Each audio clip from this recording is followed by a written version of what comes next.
about an, article an. In this video we have discussed about the article. ठीक है, मैंने आपको last video में a और n, a हम कब यूज करते हैं जब वॉवेल्स के अलावा जो भी अल्फाबेट्स बचते हैं, उनके जो कॉन्सोनेंट्स बचते हैं उनके लिए हम a यूज करते हैं, and a e i o u जो होते हैं हमारे वॉवेल्स उनके साथ हम n यूज करते हैं, और except vowels a e i o u के अलावा जो भी हमारे अल्फाबेट लेटर्स होते हैं उनको हम कॉन्सोनेंट्स बोलेंगे, और कॉन्सोनेंट्स के साथ हम क्या यूज करेंगे स्टूडेंट्स, अ यूज करेंगे. Okay, today we have discuss about the use of the. The कब यूज करेंगे when we have already talked about something before. जब हम किसी कोई भी नेमिंग वर्ड या कोई किसी के भी बारे में, कोई भी नाउन के बारे में जब हम पहले ही बात कर चुके होते हैं, तो जब हम दूसरी बार उसी के बारे में बात कर रहे होंगे तो हम वहां पर दी यूज करेंगे. क्या यूज करेंगे? The. A rabbit found a carrot, कि रैबिट जो है उसे एक कैरट मिली. अ रैबिट बिकॉज यहाँ पे कॉन्सोनेंट है, और अ कैरट बिकॉज यहाँ पे भी कॉन्सोनेंट है. तो a rabbit found a carrot, fill in the blanks, is fresh. तो क्या फ्रेश है? कैरट फ्रेश है. तो कैरट के बारे में हमने पहले बात कर ली है, तो हम जब वापस उसके बारे में बात कर रहे हैं तो हम वहां पर डी लगा देंगे. क्या लगा देंगे स्टूडेंट्स? डी लगा देंगे. A rabbit found a carrot. The carrot is fresh. ठीक है, the carrot is fresh. The carrot is missing. That's why I'm writing here. A rabbit found a carrot. Full stop. Fill in the blanks. Carrot is fresh. The carrot is fresh. The carrot is fresh. तो मैंने carrot के आगे यहाँ पर एक ये ना लगा के द क्यों लगाया है, क्योंकि यहाँ पे कैरेट के बारे में पहले बात कर चुकी हूँ. तो मैंने आपको अभी एक पॉइंट क्या बताया, जब हम किसी भी नेमिंग वर्ड के बारे में पहले बात कर चुके होते हैं तो हम जब नेक्स्ट उसके बारे में वापस बात कर रहे होते हैं तो हम वहां पर आगे का दी लगाते हैं. ठीक है, तो द कैरेट इज फ्रेश. उसके बाद में है सेकंड पॉइंट, बिफोर नेम्स. समझ में आया ना आपको ये वाला, कि जब हम किसी नेमिंग वर्ड के बारे में पहले ही बात कर चुके होते हैं तो सेकंड टाइम हम उसके आगे क्या लगाते हैं, आर्टिकल भी लगाते हैं. For example I am saying my father has a laptop, कि मेरे फादर के पास एक लैपटॉप है ना. तो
लगाना है।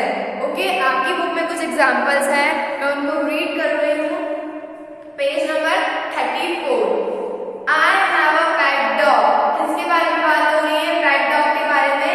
इसलिए वापस डॉग के आगे क्या लगाया है? दी लगाया है। The dog plays with me. A princess lives in a palace. ठीक है, द प्रिंसेस इज ब्यूटीफुल। मैंने पी तो कॉन्सोनेंट है, मैंने दी क्यों लगाया है? क्योंकि प्रिंसेस के बारे में मैं पहले बात कर चुकी हूँ, इसलिए मैं वापस जब कर रही हूँ बात तो दी लगा रही हूँ। My father has a laptop, he uses the laptop for his work. अभी मैंने एग्जांपल दिया था, लैपटॉप के बारे में बात हो रही है। दी लैपटॉप किसने लगाया है? क्योंकि लैपटॉप के बारे में पहले बात हो चुकी है। The sun shines in the sky, the sun shines in the sky. Sun के आगे दी, बिकॉज वो अपनी जगह का सिर्फ एक ही है। We can see the moon at night, हम रात को मून देख सकते हैं। The moon because one of their kind. The Red Fort is in Delhi. The Red Fort famous building. The Yamuna is a long